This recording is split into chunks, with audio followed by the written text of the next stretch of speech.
Take your chance, beat it now. 今目覚めるもの戦う遺伝子 Wake up 一か八か手が外れる衝動ほとばしるエナジーサバ They look great.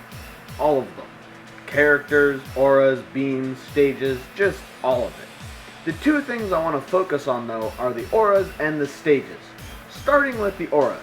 We have a good variety of auras in this game and a really nice variety on the charge effects. For example,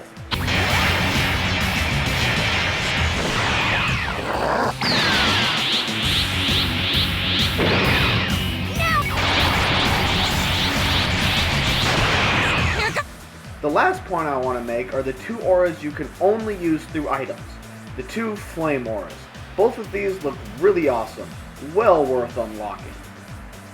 For the stages, they have really nice details in them. For example, on the lookout stage, look down at the planet. It really shows how far up you are.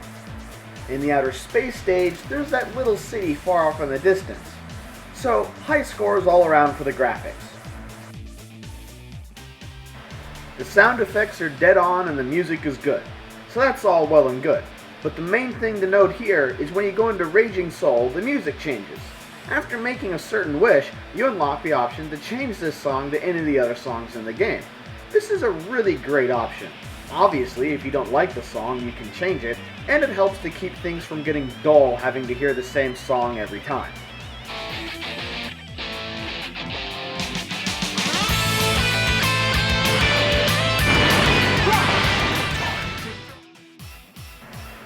Well, there isn't any.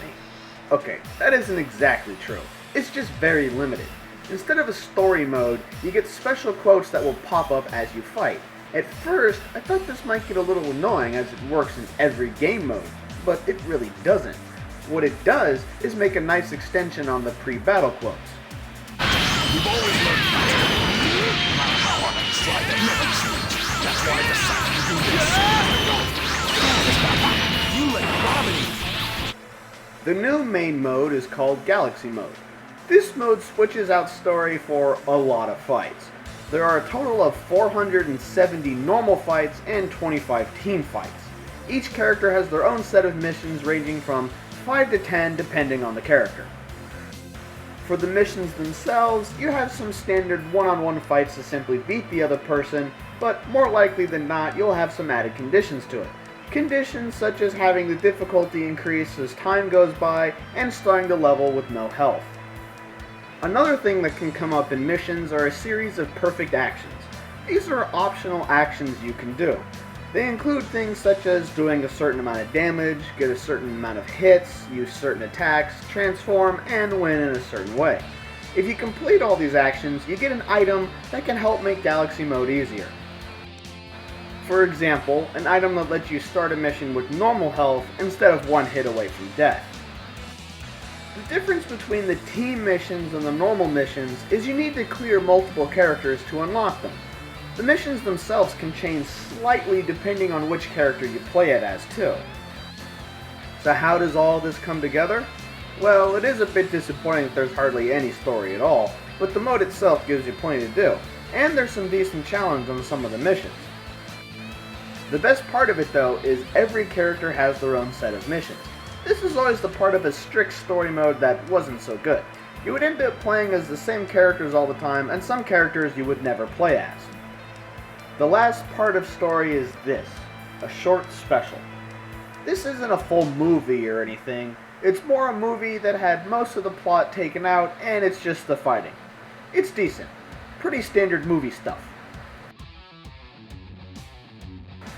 The game modes outside of Galaxy Mode are Battle Zones, Tournament, and Online. In Battle Zone, you pick a character and then pick a zone. Each zone is different in who you fight, the stamps to collect, and the handicaps put on you. The last part of the challenge on these fights is if you lose, you don't get to retry. As you go through the different zones, they will get harder and have multiple paths. This even includes unlocking hidden paths. Working your way through this whole mode and trying to get a bunch of stamps will be a good challenge. For the tournaments, you still have the announcing during them, but as you fight in more tournaments, you unlock more commentary. This even extends to the other contestants. For example, if Goku is also in the tournament, he will make comments on your fight. All of this extra commentary makes the tournaments much more fun and interesting to play through. For the online, the biggest change here is when someone disconnects from a fight, the game takes it as a loss. Apart from that, you have a standard mode which lets you use custom attacks but disables items, and then a custom mode which lets you use your items. Then there are the tournaments and the titles still. Similar online to the first game, but made better. For the fighting itself, the cancels have been toned down and largely replaced by follow-ups. A follow-up is simply after you do a smash attack, you can follow it up with another attack right away. The biggest problem with this system, though, is it removes some of the individuality for each character. Now, there are still differences in the characters, but fewer than before. The other biggest change in the fighting system was the addition of Raging Soul. This is like an alternate mode of high tension. In this mode, you can do more combos as well as having your physical attack power increased. The downside is you can't use any supers or ultimates in this mode. So how fun is the game to play? It's a lot of fun. Easy to do some decent combos, and after you learn some new tricks, they really start to kill people. As for the game modes, there might not be many of them, but the ones that are there give a lot of replay value to them, as well as offering a pretty decent challenge. The customization is too limited. They only give you 10 slots to equip items to, as well as limit points. Both of these things together is just overkill. Plus the amount of points they give you are way too low. Now, the amount you have is different for each character, but even with the max of 41, it's still too few to make an overpowered character. And now I am sure someone is currently writing a comment about online balance and all that, but the standard online mode disables all items. Since that is in there, I want to be able to make my overpowered characters. The catch here are the items that weaken your character. When you equip one, it raises the amount of limit points you have. While this does let you equip more items, it also makes it so you're locked into having to specialize how your character is made stronger. Plus, once again, you only have 10 slots to equip items, meaning even doing this, you can't get too many points without running out of space. Now, this isn't a terrible system, and there certainly is a noticeable difference in the character with and without items. But the system is simply too limited and comes nowhere near its full potential if they had increased the limit points. The game is really strong in this category.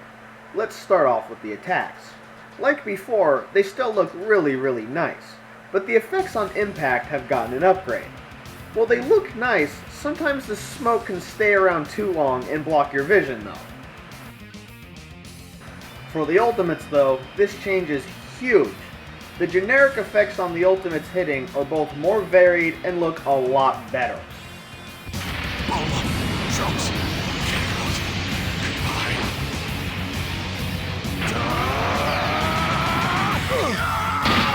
I'll kill you quickly.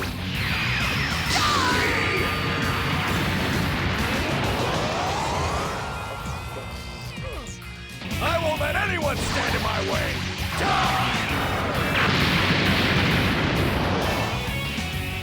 I destroy this planet.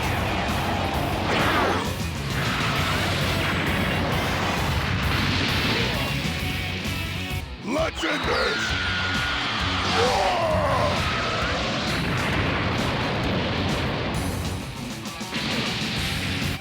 On a deflection, not only do you get to see it explode behind your character, but there is actually a cloud of smoke where the attack would have been.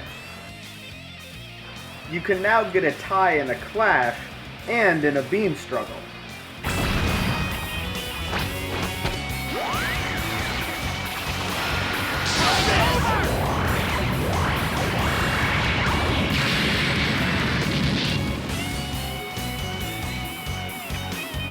When someone gets slammed into the ground, it breaks apart for a short period of time.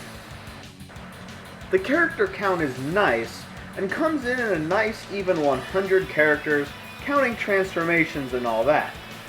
Though it was disappointing that 4 of the 6 new characters were simply henchmen.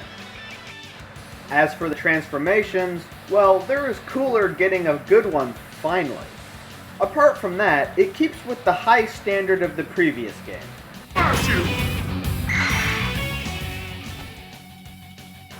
So in the end, the game is very solid. The only possible issue is the lack of a story mode. For the rest of the game though, very good. 8 out of 10.